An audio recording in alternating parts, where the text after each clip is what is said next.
In the United States of America, on the screen of NBC television since the year 1991, one of the most widely popular television shows has aired, titled The Maury Show. This program regularly hosts women who invite a group of men with whom they have had relations, all of whom then undergo DNA testing to determine the biological father of her child. The matter is not confined to casual encounters alone. In some episodes, married couples appear on the show to verify the paternity of their children.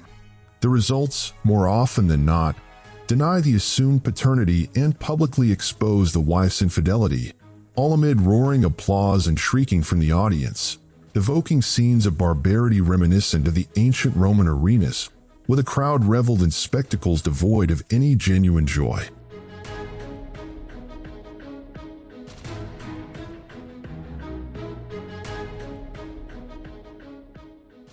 And yet, before we rush to thank God for the relative cohesion of our own society, or conversely, before we point to this moral decay, this so-called openness or freedom, call it what you will, as a symbol of progress and enlightenment, we must pause to think carefully.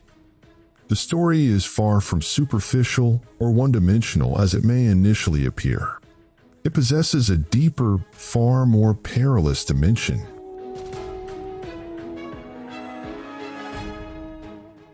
Western civilization was not always as we see it today.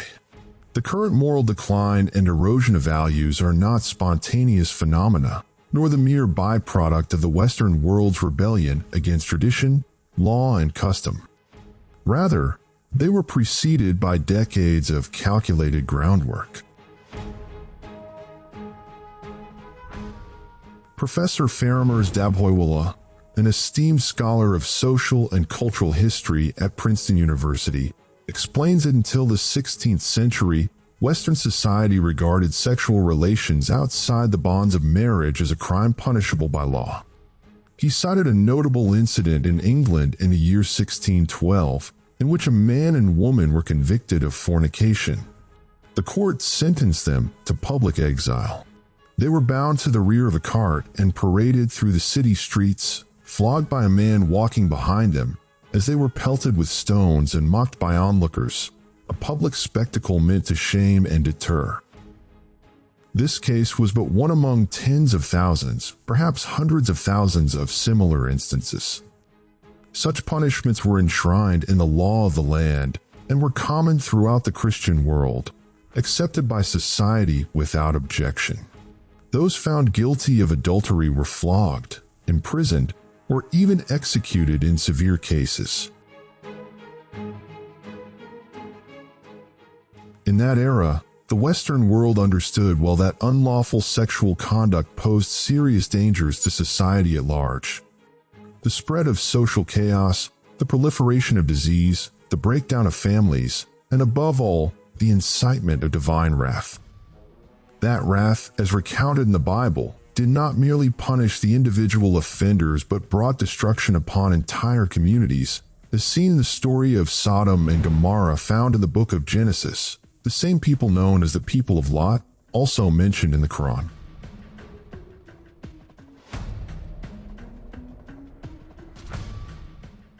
This belief was rooted in the then prevailing Western understanding of the sanctity of morality, values, and Christian religious principles. They believed that preserving social order and promoting ethical conduct safeguarded the peace and stability of society.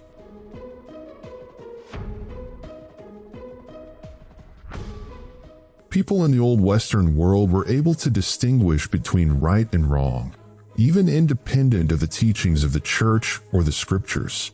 However, this moral compass was later disrupted by what Faramerz referred to as the First Sexual Revolution, a transformation spurred by the intellectual upheavals of the 18th century, the expansion of cities, and the emergence of new ways of life.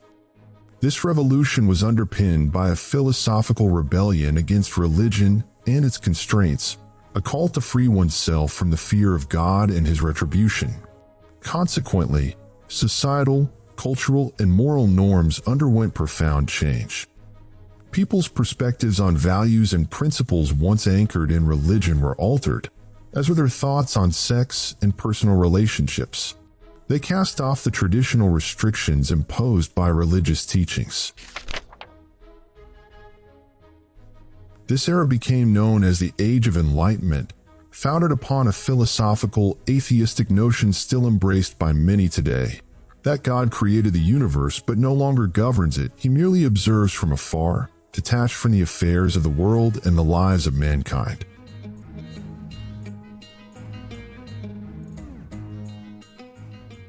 This, followed by the rise of the feminist movement, which aimed to liberate women, was followed by a marked increase in the rate of illegitimate births in England, from 1% in the 16th century to 25% by the 18th, and eventually to 40% by the 19th century.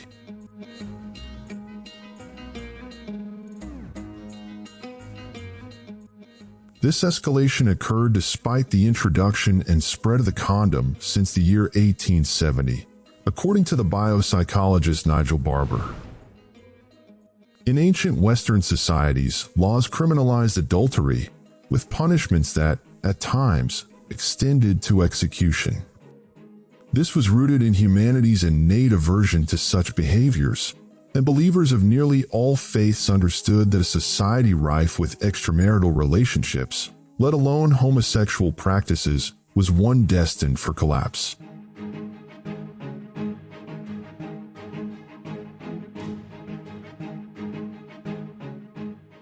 Over time, however, European society underwent a partial liberalization, catalyzed by Enlightenment thinkers who succeeded in separating religion from governance. As a result, people were freed from the ecclesiastical dominance that had gripped Europe during the Middle Ages.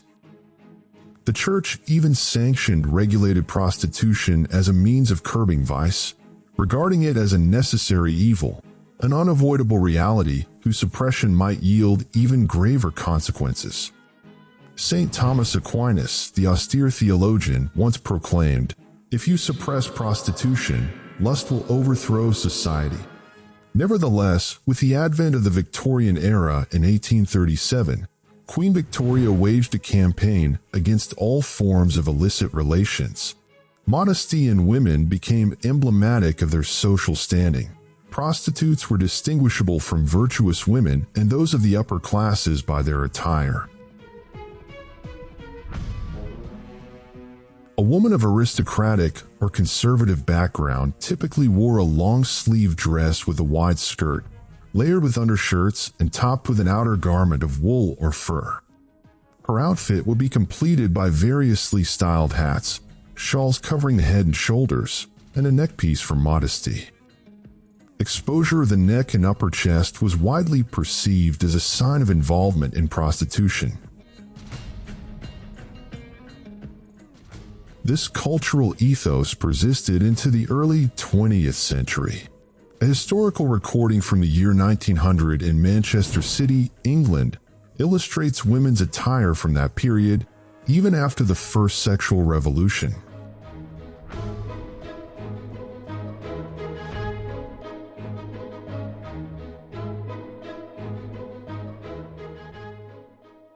In the United States, conservatism prevailed until the 1950s, to the extent that police measured women's clothing to ensure it did not violate legal standards of modesty.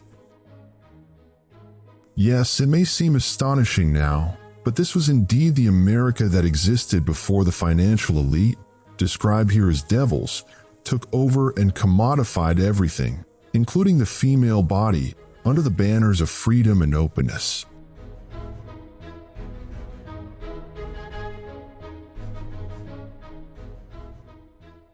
In 1960, the first spark of what came to be known as the sexual revolution ignited, a movement more aptly termed the Second Sexual Revolution, following the first that had unfolded in Europe.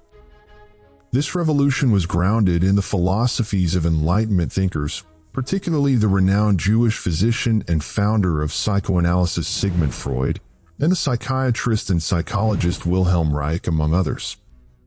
They advocated for the liberation of sexual desire, warning against the psychological dangers of repressing it through legal, moral, or religious constraints. Soon after, Hugh Hefner launched the adult magazine Playboy, aimed at men, while Helen Gurley Brown introduced Cosmopolitan, targeting women. Thus, family life and marital responsibilities began to be depicted as burdens from which men needed release, and pregnancy, childbirth, and child-rearing were increasingly portrayed as obstacles that women must overcome to enjoy sexual freedom and achieve personal independence beyond patriarchal control. The invention and widespread availability of contraceptives, followed by the repeal of federal abortion laws in 1973, accelerated this societal transformation.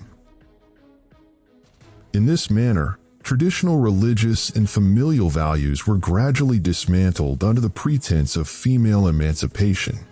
The so-called demons employed subliminal persuasion, deceiving the unaware, subverting values, and manipulating the subconscious mind to normalize toxic ideologies veiled in seductive and alluring imagery. The rise of the film industry, followed by the explosion of television drama and, later, the internet, played pivotal roles in the erosion of moral values and innate human sensibilities. The final blow came with the widespread availability of pornography, free and accessible to all, alongside the emergence of dating and social networking platforms. Nudity became fashionable, a supposed emblem of progress, while modesty was increasingly ridiculed as backward, ignorant, and regressive. As for calls for reform, they have now come to be perceived as a form of extremism threatening national stability.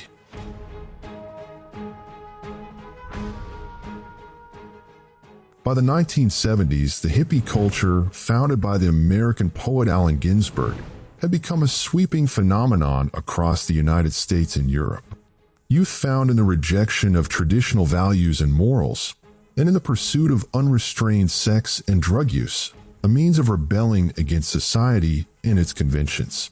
Naturally, this culture had to be embodied in a striking artistic form capable of captivating millions of unsuspecting youths, like moths drawn to flame. This role was masterfully assumed by the British band, the Beatles. Yet, some thinkers began to recognize the abyss toward which society was hurtling at a frightening pace. They issued warnings that such practices would inevitably lead to the collapse of Western civilization. In 1946, the philosopher and thinker James Burnham published his seminal work, The Suicide of the West, warning that unbridled freedom without moral or religious restraint would mark the beginning of the end for America. Before him, in 1956, the Russian-American sociologist Pitirim Sorokin predicted the social diseases and transformations that would afflict American society as a result of the sexual revolution in his book The American Sex Revolution, and his predictions proved eerily accurate.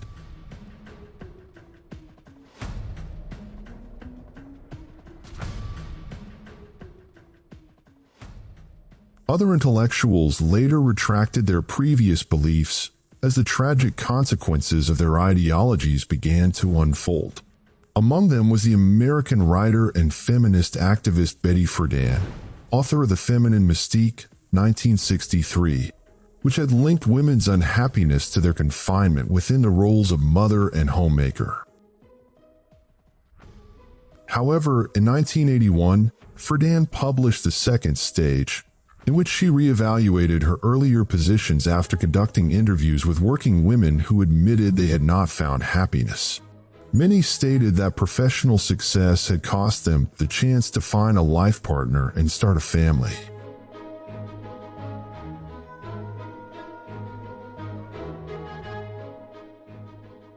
Another notable figure was the American physician, author, and film producer Bernard Nathanson, who created the powerful documentary The Silent Scream, exposing the brutal reality of abortion, which had by then been decriminalized under federal law.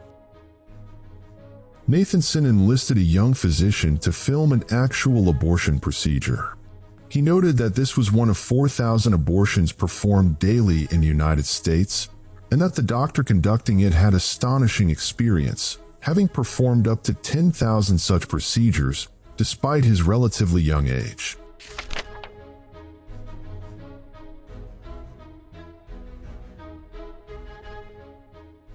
However, upon watching the footage on the ultrasound screen, the silent scream, the doctor was so horrified that he never performed another abortion again. The woman undergoing the procedure, though a strong and liberated feminist, was deeply affected by what she saw and never again defended the right to abortion.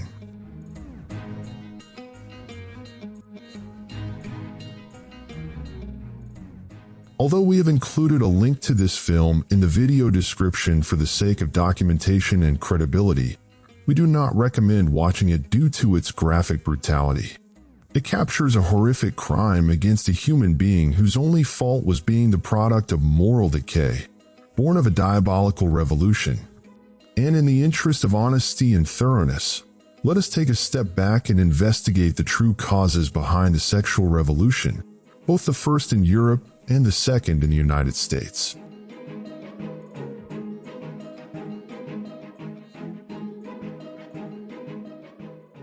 Since the dawn of recorded history, women were relegated to the margins of society, stripped of rights, demeaned, belittled, and even regarded as impure. A detailed exploration of this will follow. Yet, as half of society, it became essential to liberate women from the chains imposed by men who viewed them as soulless objects. Thus, the sexual revolution was deemed a necessary civilizational step to restore women's dignity and curb the violence directed against them. As a result, Europe as a whole broke free from the ecclesiastical rule of the clergy, embarking on the Industrial Revolution and laying the foundations of the civilization we recognize today. The United States likewise ascended to become a global superpower, while nations clinging to religious values remained at the bottom of the civilizational ladder, left behind in the march of progress. However, this dazzling image of scientific and intellectual advancement that the West so proudly showcases conceals a corrosive rot gnawing at the very foundation of its ornate facade, one that is destined to collapse sooner or later. For the survival of any civilization is intrinsically tied to the values and ethics that form its spiritual core, and its downfall begins with the erosion of this moral force. One need only revisit the challenge and response theory of the historian and sociologist Arnold Toynbee, articulated across 12 volumes in a study of history, a work he dedicated 41 years to, in which he meticulously traced the rise and fall of civilizations. This polished facade hides an ugly truth, one kept from the screens lest the sleeping masses awaken, and the heedless become aware of the vital role of moral and spiritual values. We are left to believe that it is our adherence to these values that keeps us behind, when in reality, the opposite is true. Statistics reveal this hidden face, the dark underside of Western civilization.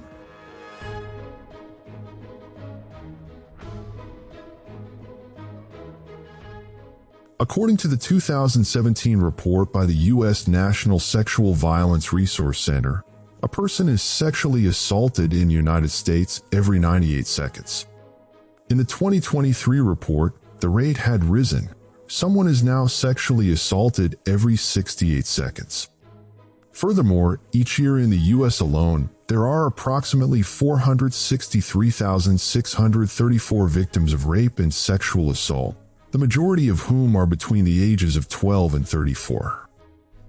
1 in 6 women has experienced an attempted or completed rape.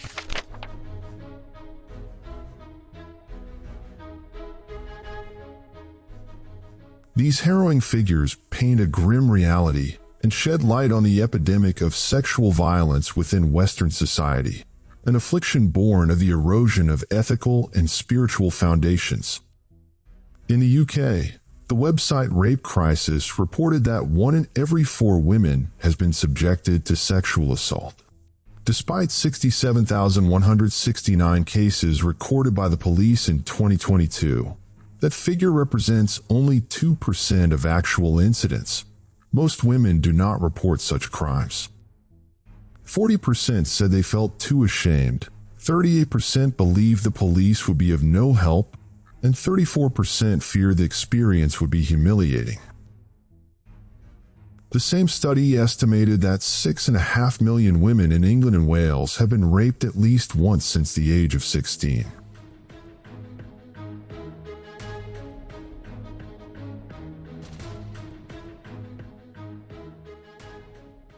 These are but a few terrifying examples. There is hardly a so-called civilized country in material terms across Europe that is without similar reports, studies, and statistics, each one pointing clearly to the hideous, hidden cost of liberation and the consequences of rebellion against morality, values, and faith.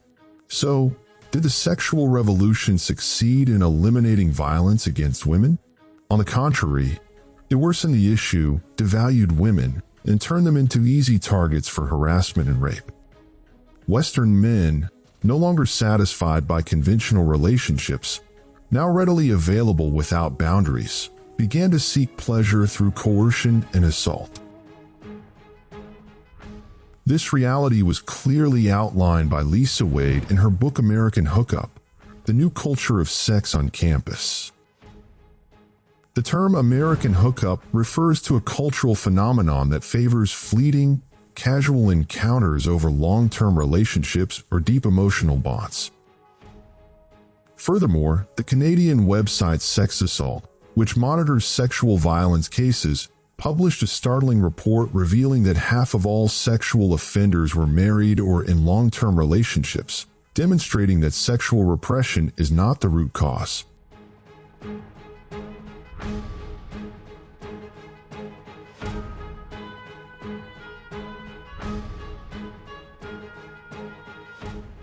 The sexual revolution did not liberate women, it commodified them. And commodities are subject to the laws of supply and demand. With supply now exceeding demand, men turn to recreational sex rather than building families. This shift led to a decline in marriage rates, falling birth rates in the West, and a rise in the phenomenon of single mothers.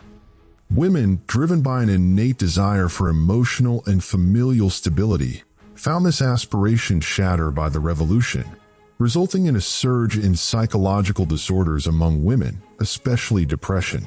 Likewise, men began suffering from physical illnesses caused by excessive, deviant, and unregulated sexual behaviors, such as human papillomavirus, genital herpes, trichomoniasis, chlamydia, gonorrhea, syphilis, and others. Added to these are the societal ailments that push nations toward inevitable collapse. Despite all this, voices in our Arab and Islamic societies persist in urging us toward the same trap, preying on public ignorance and a shallow, narrow understanding of the world. They cite the West's scientific progress and falsely attribute it to unrestricted freedom, claiming that Islam has degraded women, confined them behind a veil, denied them the workplace, curtailed their inheritance, and imposed moral restrictions that must be broken for the sake of progress. They repeat these absurdities until they condition young minds, constructing a facade of lies in the name of liberation, advancement, and enlightenment, when in truth, their aim is to uproot society from its foundations. Most of those advocating such nonsense are either paid secularists or deluded parrots whose goal is to strip Arabs and Muslims of their identity, discrediting and vilifying anyone who upholds or defends religious values. Their intent is to destroy the concept of the ideal model, replacing it with hollow illusions, shadow puppets presented as icons of culture, enlightenment, and success. They know that dismantling society begins with dismantling the family, and dismantling the family begins with dismantling the woman. So they manipulated her mind with seductive slogans, and feminist movements emerged, championing women's freedom and their place in the workforce, as though Islam had wronged and imprisoned them, while the West had honored and exalted them. The truth, however, is quite the opposite.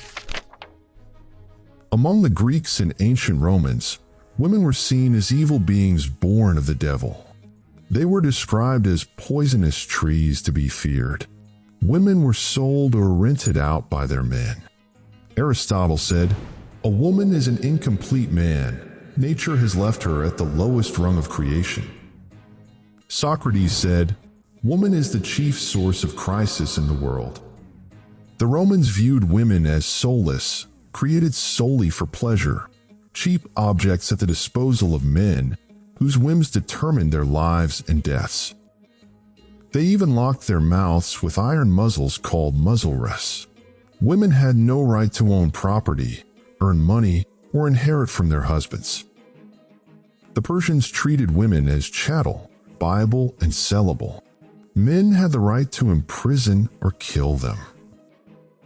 The Jews treated women with great disdain, regarding them as cursed temptresses who led Adam astray.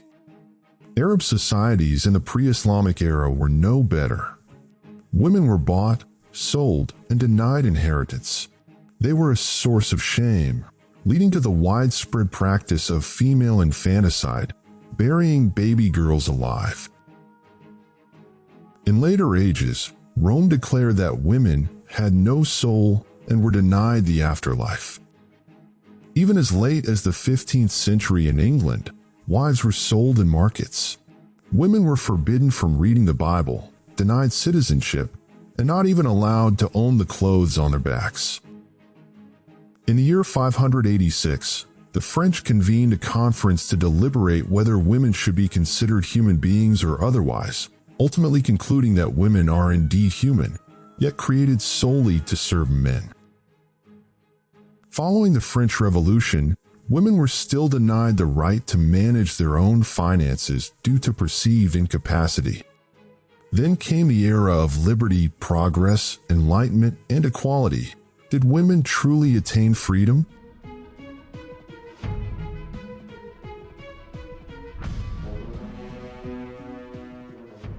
They were liberated in appearance alone, remaining commodities bought and sold, mere instruments of propaganda and cheap objects traded either overtly or covertly.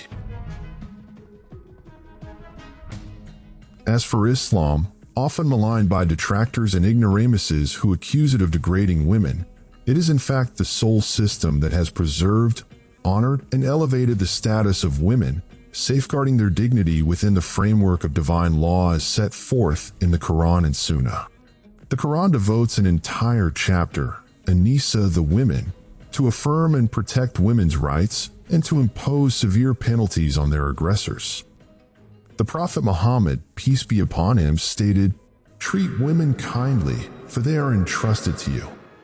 The French historian Gustave Le Bon remarked that Europeans derived their chivalrous principles and respect for women from Muslims, which lifted women from the lowest depths they once occupied, contrary to popular belief.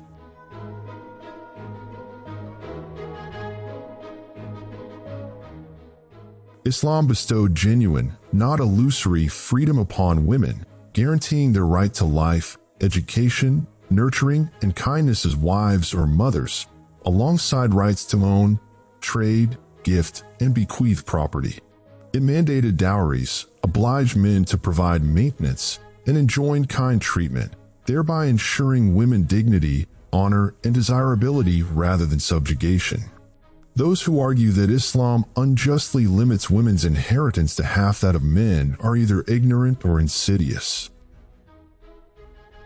Dr. Muhammad Amara, may God have mercy on him, clarified that the criteria governing inheritance bear no relation to gender, whether male or female, but by proximity of kinship and generational position. The younger the inheritor, the greater their share. Women inherit equally, sometimes more, and there are numerous cases where women inherit alone or receive greater portions. If instances arise where women's rights are diminished or denied, such injustices are cultural legacies unrelated to Islamic law. Just as a beard cannot be blamed if worn by a thief or criminal, nor is the veil culpable if donned by an immoral woman. The creed remains pure and faultless despite the distortions imposed by fools and mercenaries. To blame religion for individual misdeeds is both unjust and slanderous, a deliberate pretext for sinister schemes seeking to supplant it under the guise of progress. Hyenas of corruption have assailed minds, disseminating obscenity and perversion to erode youth's faith, convincing women to forsake their vital roles in pursuit of self-fulfillment through work, thereby unbalancing society and creating a chasm that future generations must bear, misled by deceptive media. These devils have manipulated reason, subverted virtue and modesty, cast doubt on all certainties, and executed a long-term plan convincing us that our societies are plagued by sexual frenzy due to religious and cultural constraints. Yet, a simple examination of the waste feeder statistics, which track countries with the highest rape rates, reveals that Sweden, renowned for its legal gender equality, ranks 4th globally, France 12th, and the United States 13th. In contrast, no Arab country appears in the top 82. Kuwait ranks 83rd, Sudan and Morocco 85th and 86th respectively, with other Arab nations trailing far behind, including Egypt, Saudi Arabia, and Oman at the bottom. How then did we come to believe the false spotlight cast upon isolated incidents? How are we deceived by such framing? Do you still dismiss this as mere conspiracy hysteria? If so, seek out America and Sexual Genocides by the humanitarian scholar, the Palestinian Munir al-Akash, and consult the extensive references, books, and statistics linked with this discourse. You'll be confronted with the stark truth. But please remember, the stratagems of God are inevitably victorious. And those who have wronged are going to know to what kind of return they will be returned.